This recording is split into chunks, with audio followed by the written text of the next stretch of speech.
if you've not been here before, hi, my name's Ricky. I'm your stumpy-fingered guitar tutor for this lesson. I've been doing this cool moves thing and showing you folks some standard sort of basic stuff, but they're the kind of the must-know things. This is C, G, A minor, and F guitar chords. These guitar chords are the mainstay of hundreds and hundreds of different songs. But the thing about this that's a little bit different about this one is that we want to be able to get it so that this flows. And the whole idea behind this is that we have one pivot finger. We're going to have one pivot finger that connects all four of these chords. So this finger here is going to connect the C, the G, the A minor, and the F. And the thing that you'll discover about it is that it ends up giving you this really circular feeling in your chording hand, and it's really beautiful. I'm going to destroy your perception of what a G chord should be. In my mind, it's still a G. It's going to be an inversion. We're going to talk about it that way. But anyhow, let's crack on. So here's what we're going to have. Let me just tilt this down here. Right, so we have a C. We end up with this C here. And then I'm going to play this. This is a G. I'm thinking of it as a G. For the theory nerds out there, it's a G add 11/B, which means it's a first inversion chord. Yeah, but what it means is, like I say, I want to maintain this first finger not moving here all the time. Because I know what it's like when you're just starting out. Taking your fingers off the chords and moving to another chord is a big deal because it feels like you've lost your spot. But in this, you can see that first finger, because it doesn't move, it's a security blanket. It gets the chords under your fingers. It means that you can play these things. This is a no-bar version of the F as well, because it doesn't use an E string here and it doesn't use an E string here. So the first chord is this C. Now this is a bog standard C opposed to the ones I've done in the other videos in the Cool Moves bunch here. And you can see it's the diagonal one. And I'm just playing that like that. And generally, as a rule, what I'm sticking to is I'm playing the A, the D, the G, and the B strings here. So I could do what I want with this. I could... It works with finger picking. It works with strumming as well. So then I want to go down to this, what I call a G here. Now, if you look at this, not ordinarily, you might put your third finger on there and your pinky on there. If you remember from that pivot one that I did the other week, we had this shape here. And essentially, this full shape is a G add 11 chord, is this.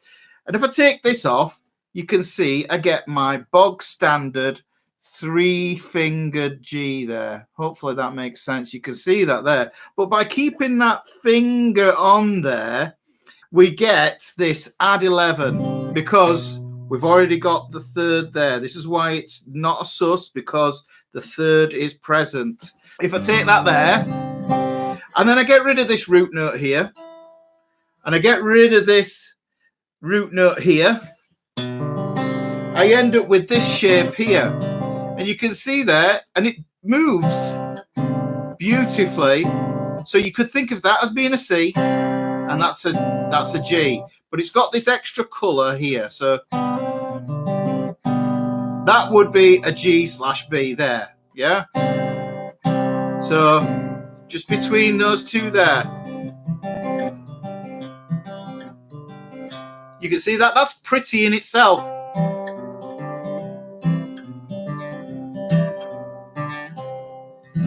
Yeah, that's okay if you need some comedy music. So the next chord we're going to move to is an A minor. So look again, notice that first finger hasn't moved from here. So putting those three together, and the reason I play these in this manner is because I want this descending bass line. I want this voice leading 3, 2, 0 on that A string. So you can hear that. If I play that, I'll do a bit of picking with it. So you can hear there And that's really nice. That's a nice thing to have in your playing, a little bit of movement in the bass. And to be fair, it's okay to hack chords to bits if it serves that bass movement. It's really nice to do that. And then the chord I'm going to do after that is the F. Now, ordinarily, what you'd probably think to yourself is that you have to do the bar chord F, but we're not going to do that. So what I'm going to do is I'm going to show you this way of moving from the C to an F.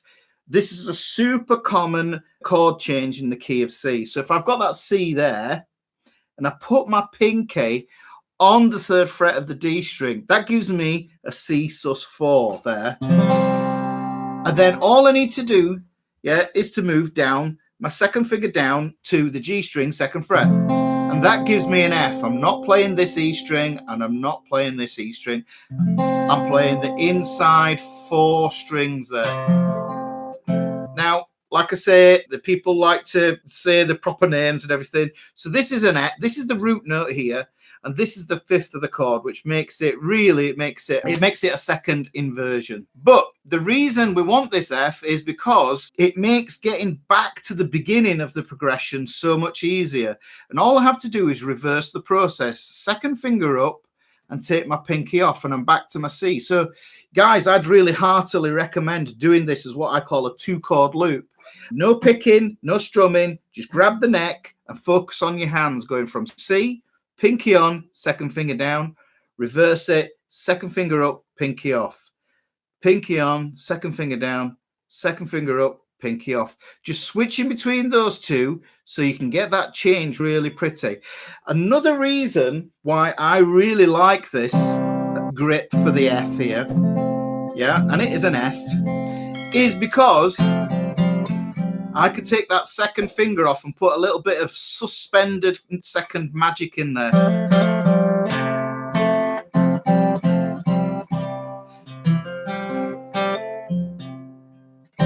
Yeah, so you can hear that there. So I'll play this.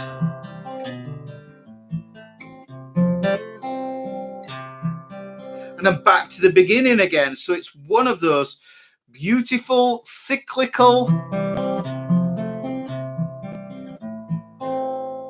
ideas that you can play. And like I say, this is part of that axis of awesome. 4 chords.